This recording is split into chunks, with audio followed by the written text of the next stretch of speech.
Simerjeet Singh is a dynamic motivational speaker and performance coach who has fueled positive change for international audiences, from students to business leaders. Simerjeet is known for creating interactive programs that engage his audience and invite them to be active participants in their own success. To invite Simerjeet to work with your organization is to open a candid conversation that answers the question, what can I do today to take responsibility for my own success? Simerjeet's audiences have been as diverse as his own life experiences. No matter whether he is fostering self-realization among student groups or opening a dialogue about company-wide obstacles to growth, Simerjeet often stresses the importance of living a purpose-driven life. Simerjeet spent the first decade of his career working with international businesses in India, the UK, Dubai, and the US. In leading international teams and collaborating with individuals across cultures, Simerjeet learned an important lesson. His purpose was directly linked to inspiring others to find their own. Simerjeet has worked with clients from his native India to Dubai, the Middle East, Asia Pacific, and the UK. He creates keynote sessions, hands-on workshops, and a variety of custom programs, from team-building retreats to leadership development. Regardless of the event, his first step is always the same: learning about his audience, what drives them and what challenges them, and designing the ideal program to meet their objectives. Here are some excerpts from a live session in Dubai on change management and leadership. Familiar with this term? Who pushed me into the swimming? Familiar with the situation? Happens, no, in our life, it happens. So, ladies and gentlemen, what I believe is this: when it comes to change, life gives us two options. Either we push ourselves, or life pushes us, which is more painful. The greatest human satisfaction comes in not achieving the goal, but in pursuing the goal. Do you agree? Once you pursue it, once you achieve it, it's okay, But the journey of getting there is something altogether different. That is why people who climb mountains and all that, mountain climbers, they get so addicted to what they're doing, they get so addicted to the risk-taking, they cannot sit at home anymore because they want to go out and do it again. It's not about getting to the top. It's about the journey of going to the top. And that is part of being alive, ladies and gentlemen. If that's not happening, I think we're as good as dead.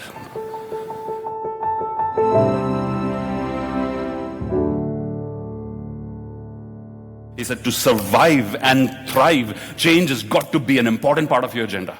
Like Microsoft, every couple of years, they release a new version of their software. Yes or no? Yes? It's Windows 7, Windows 8, or, have you released your new version lately? Your internal operating system, you've got to. If we want new versions or new models from our iPhones or our software, why not us? Why not us?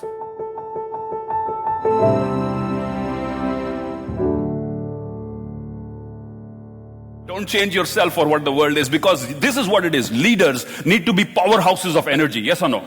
The biggest test of a leader is this: if you spend 10 or 15 minutes with your leader, when you leave, do you feel better or worse?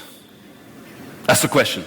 If your team is spending time with you, 10 or 15 minutes, give and take, after the 10 or 15 minutes, are their team feeling better or worse, is the single biggest indicator of your performance as a leader. Because you're working with minds first. It's about influencing minds. It's about influencing hearts, right? You can discuss strategy in this room, but nothing translates into action until you take the people along. And people, are they logical? Are human beings logical? Yes? How many people say human beings are logical creatures? We are logical, are we? Why do people buy cigarettes? Doesn't it say on the packet itself, don't buy me, I'll kill you? I cause cancer. They even got the pictures now. No? Cancer.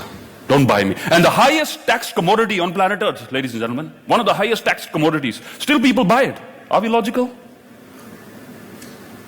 Dale Carnegie said this very powerful statement. He said, dealing with human beings, remember this, you are not dealing with creatures of logic. You are dealing with creatures of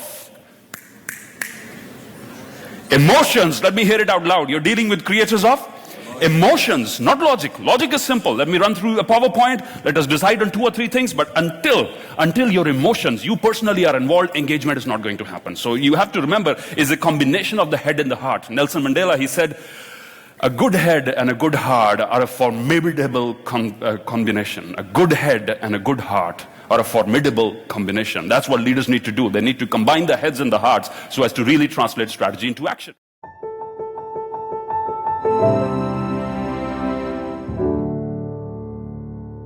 So that's what you need to do. You've got to change the way. This is Dr. Wayne Dyer, beautiful, wonderful human being. Beautiful quotation I want to share with you. He said, when you change the way you look at things, the things you're looking at begin to change. When you change the way you look at things, the things you're looking at begin to change. That applies to people as well. How many of you might find yourself in a situation where you feel stuck with a certain person and you say, hey, I need to go to a seminar on how to deal with difficult people. Ever found yourself in a situation like that? Yes. One of the consulates in India of a country, they invited me, said, Simerjeet, we want to do a seminar for our staff, how to deal with difficult people. I said, I like the idea, but I don't quite like the title. I have a problem with the title. I mean, who wakes up in the morning thinking, hey, I'm going to be a difficult person today? You know, who was born difficult? Nobody's born difficult. It's not people, it's situations, ladies and gentlemen. It's situations. It's not the problem with the person. Detach the problem from the behavior. They're 2 different things.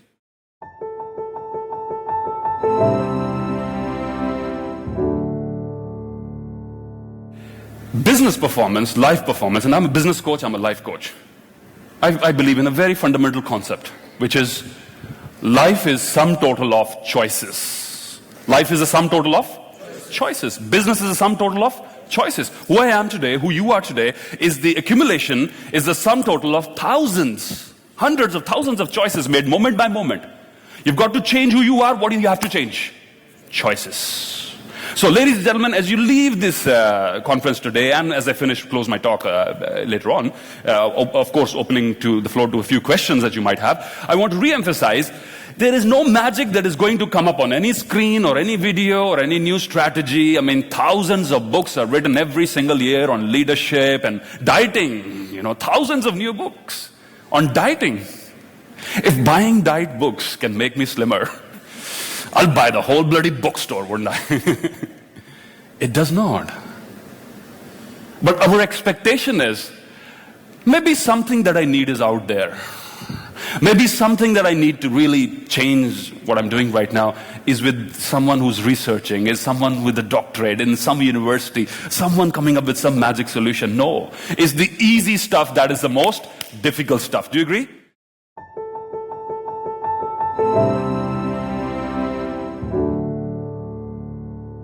The central challenge for any organization is not strategy, is not systems, is not culture.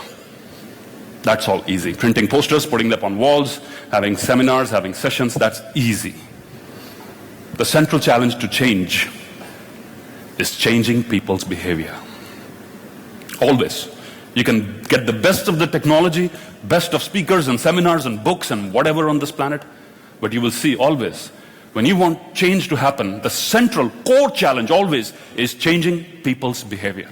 And changing a team's behavior starts with changing the leader's behavior, right? And the leader is not necessarily the one with the title. It is a person of influence on the emotions of his team members. Person of influence on the emotions of his followers.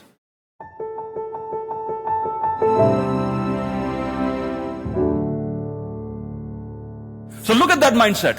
My asset is my walls. So if you take the example of this beautiful, wonderful hotel, my assets is the carpet that I use. My people are my expense. Think about that mindset, the kind of influence it will have on results. We've got to change that. We've got to acknowledge we're dealing with real human beings. So feelings determine actions, and it is our thoughts that determine our feelings. How many of you talk to yourselves? Raise your hands, please. You have these internal conversations. People who did not raise their hands, how did you decide? I don't talk to myself, so I'm not going to raise my hand.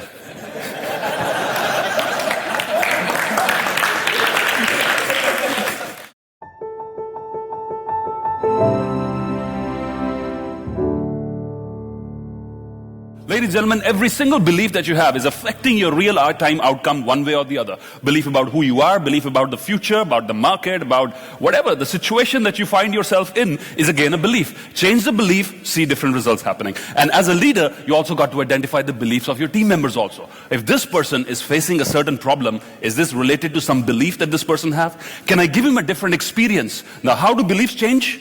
When you have a different experience which contradicts your belief. When I went up on stage, and I remember I started by saying fear of public speaking is greater than the fear of death. The first time I went up on stage, I stood up and my brain sat down. That's how it was, all the preparation, all the notes, everything, it just disappeared in a moment, But what happens? You do it again and again and again, and you experience, and when you finish, say, was this me? My God, was it really me? And then your belief begins to change over a period of time. So the only most powerful way of changing beliefs is by doing things which you haven't done before and then reinforcing. You'll have a few failures on the way, guarantee you that, but it's important is that you move outside your comfort zones.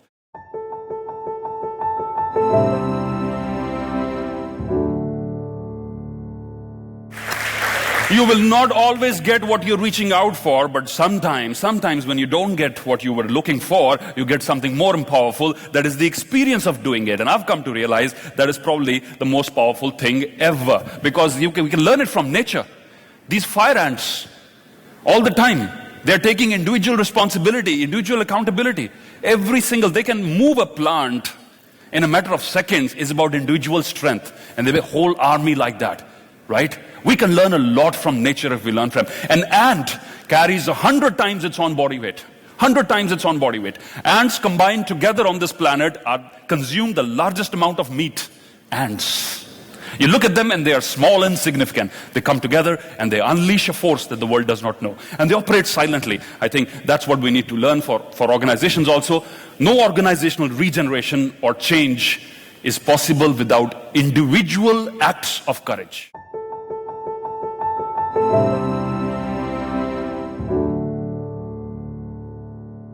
Is the leader modeling the change or not? And the leader is not one with the title. Is the person I look up to in my team, is he smiling when he comes in the morning or not? Yeah, very important. And they found out result of this last thing is greater than everything else before. So change has to go with all these combinations hand to hand. But most important is the human element, which is people actually walking the talk. See, if you got a leader who's coming into the office on time every day, I don't think you need to have a workshop on punctuality. You got a statement there, statement made every morning, which is stronger than any words anyone else can say. So this is how it is, I believe. This is part of the process. It's not everything, it's part of the process. With that, I say thank you all very much. I hope I've been able to generate some ideas. God bless you all. Thank you. So, in the name of Henkel and on behalf of the team and the partners, really thank you very much. I think it was a great decision having you, so thank you very much. As I said in the beginning, actually when we got some nominations for who will be the guest speaker, my team did really a good research and it took us 0 time to decide on you. We made the right decision. You made us all think different. Even me, I started to think who pushed me to the pool here to come to be part of and but the essence of the story that who will even be pushed, he made it at the end of the day. And really thank you very much. It was very inspiring. It was very more than even I expected. Thank you very much. We hope to see you again in the Henkel family here or any other place in the world. All the best and keep on being very inspiring. Thank you very much. Thank you. Thank you very much.